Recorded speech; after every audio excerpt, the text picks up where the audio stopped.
Our next session is about MOGAD and participating in clinical trials. So we're joined by Erin Brown from UCB, who will tell you all about this. Unfortunately, I don't have an adorable child to join me on the stage, but Dominic is more than welcome to come up and steal the show. It's absolutely precious. Here, I'm going to sit here. Clicker? Oh, yes, thank you.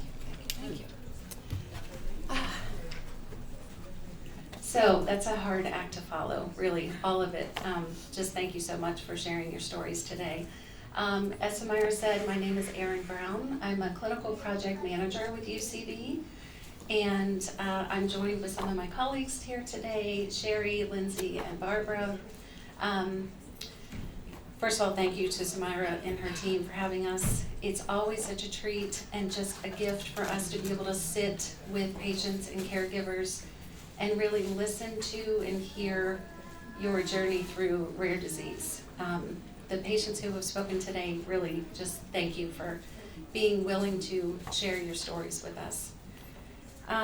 Today, I've been asked to present some information on clinical trials in general, and I want to share with you some of the information we have about a clinical trial that we're conducting at UCB in MOGAD. As Dr. Cree said earlier, clinical trials are necessary to bring approved, safe, effective treatments to patients with numerous conditions and diseases. It's a process. It is a very long, complex process. I know it can be very scary to think about participating in a clinical trial where you feel like you're asked to be a guinea pig, you'll be subjected to all kinds of weird science and things that just sound very, very scary. I want to assure you that it's a very regulated, very monitored process in the industry. We're overseen by all kinds of health agencies, the FDA here in the United States. There's institutional review boards for every institution where patients are protected, their safety, their confidentiality when they're participating in a clinical trial. So you may have heard advertisements on the radio or seen ads on social media. Clinics and doctors are looking for patients to volunteer to participate in a clinical study. And yes, it sounds very, very scary, but it's necessary to bring these treatments to patients. And the only way that we can get there is by volunteers. I know we've got 4 approved medications for NMOSD, fantastic. The way that we got there was through clinical trials. Patients had to volunteer to try medication that they didn't know would work, subjected to all kinds of lab draws and imaging and all of these assessments, but now there's 4 approved treatments on the market. In MOGAD, there's no approved treatments yet, so all of the treatment that are tested or tried on patients to manage symptoms and relapses, those are all off-label. We don't have any approved treatments yet. So at UCB, we're in the middle of conducting a clinical trial in patients with MOGAD, and I can tell you we're still enrolling. It's been a very long journey. I think one of the challenges specifically in rare disease is there's so few patients we can bring into these trials. If it's an asthma study or a dermatology study, there's patients, you can't swing a bat without hitting one of those patients. Those are easy. Rare disease studies are really, really challenging. This study in particular, challenging for many, many reasons. Again, still learning more about the MOGAD disease, how it behaves, what we're looking for, how to test for it, how to really, really find patients that are true MOGAD patients. Still a big challenge for us. So let me just share with you on my clicker. There we go. This is our study website. The study is called cosMOG, and it is a clinical trial across the globe. We have 21 countries participating, over 80 sites, with most of the leading experts in MOGAD across the world are helping us enroll patients into this study. The website is there for you. I encourage you to check it out. All of the information I share today will be on the website, and there's more information out there as well. The medication that we're testing, it's a mouthful, as they usually are. It's rosanolixizumab, and it's a monoclonal antibody. We affectionately refer to it as Rosimab or just Rosie. And it is given as a subcutaneous injection under the skin, typically in the lower abdomen. It's less than a teaspoon of solution that's infused over 10 to 15 minutes, and this is done once a week. Let me click through here. I don't expect you to read these, they're just there so you know what information is on the website. The patients that we're looking for, and this is where it gets kind of tricky, we need over 100 patients in our study. And like I said, they're very, very difficult to find, specifically because we're looking for adult patients ages 18 to 89 with MOGAD, and they have to be relapsing. So not the initial event that led to the diagnosis, but at least one relapse. And that relapse needs to have been within a year of your enrollment in the study. So it makes it challenging for us to find those patients. A lot of them may be monophasic, well controlled on whatever off-label treatment is being used to manage the symptoms and prevent the relapses. So we do have a challenge ahead of us trying to find patients. Again, looking for patients with MOGAD in optic neuritis, transverse myelitis, and ADEM, MOGAD encephalitis. So really sharing information about the study so that if you or someone that you know may be interested in participating, we would love to speak with you, connect you with one of our sites. It's pretty impressive how many centers we have participating in this study across the globe. I don't expect you to see all of those, but at least you can see the spread. Europe, Asia, North America, Central America, South America. We're in, like I said, 21 countries. These are the sites that we work with across the United States, and I think one of the challenges is that geographically we can't cover the entire United States, but we are working with all of the experts in the U.S. that are treating MOG patients.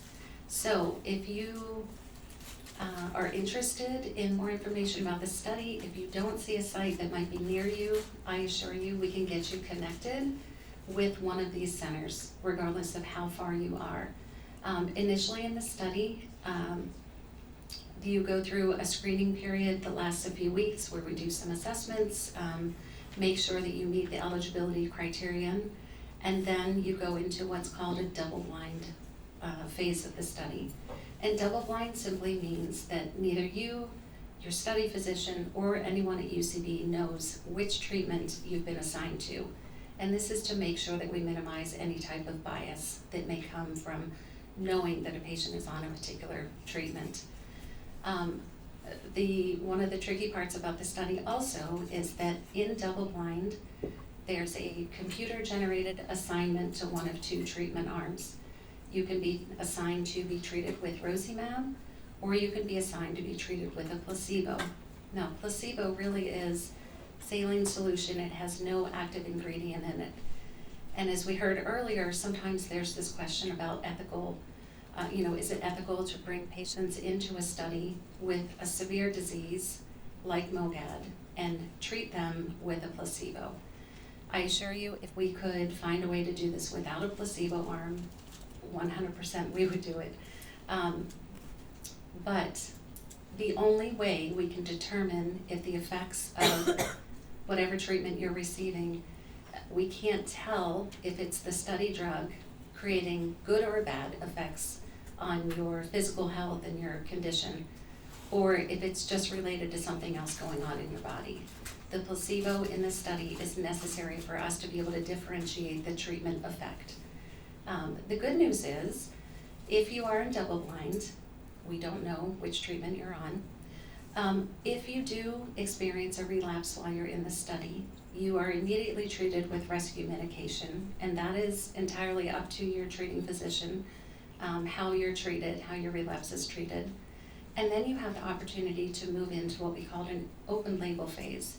And open label means that all of the patients in open label are being treated with Rosimab. So there is that incentive or that opportunity for you to be treated with Rosimab if you get to move into the open label. So I hope that explains some of the details around the study. We have more information on our website. I do have, if you can see it, a list of all of the physicians in the United States that we're working with. And again, we can help accommodate participation in a study even if you're not living close to it. We have two things that we've put into our services to help accommodate the burden that we're asking of patients to undertake to participate in this study. One of them is home nursing. We have nurses that can be trained very quickly to come to your home, your place of work, wherever you're on vacation. We can send nurses to you to infuse the study drug and do all of the assessments. We also have, thank you, battery might be dying. I think that one may have taken a beating earlier. So we have home nursing, and we also have what we call a patient concierge service. So we have a company that is specifically there to help set up any transportation needs, any accommodations if you happen to need overnight stays, parking, meals, not only for you, but your caregiver. We will take on whatever we need to reduce the burden, to get you to a center, to get your study visits done. We've even done pet sitting for a patient that didn't want to leave their pet, without care for a number of hours while she traveled to a site. So we've really done what we can to help reduce the burden for patients to make these weekly visits more manageable. The visit schedule is rigorous, but you would be able to come into the clinic just every 3 months. The visits in between can be done at your home. So really just sharing this information because it is so important. We need patients to be willing to volunteer on behalf of the rest of the MOGAD community so that we can hopefully find and get approved a treatment that was available to you that may be more effective, more safe in the long term than the treatments that are being used today. So help us be successful together. We still have a little ways to go. Anything you need to know about the study, we're here. We can stay and chat with you during the breaks or after the event. There's information on the website, and we also have a UCB Cares email address. Any questions you have, that is your probably first point of contact, is to go through UCB Cares. They will connect you with someone within UCB that can answer your questions, get you connected. Again, the study website is there. And again, I just thank you for having us today and really would appreciate if you share information with other MOGAD patients. I know it's a big community, it's growing. If you're not already connected with other patients, I encourage you to do so. Some of our patients in our study are very active in social media and share a lot of information, not just about the study, but just dealing with the day-to-day burden that this disease imposes on your day-to-day activities. So any questions, we're here. And we actually have one of our study coordinators from one of our participating sites, Tara. Thank you for joining us today. They've had great success with their patients, and the connection that we've built in trying to help navigate what is still a really unknown arena for us. We're learning every single day about how to care for patients with MOGAD. So thanks for having us, and we're here if you have any questions.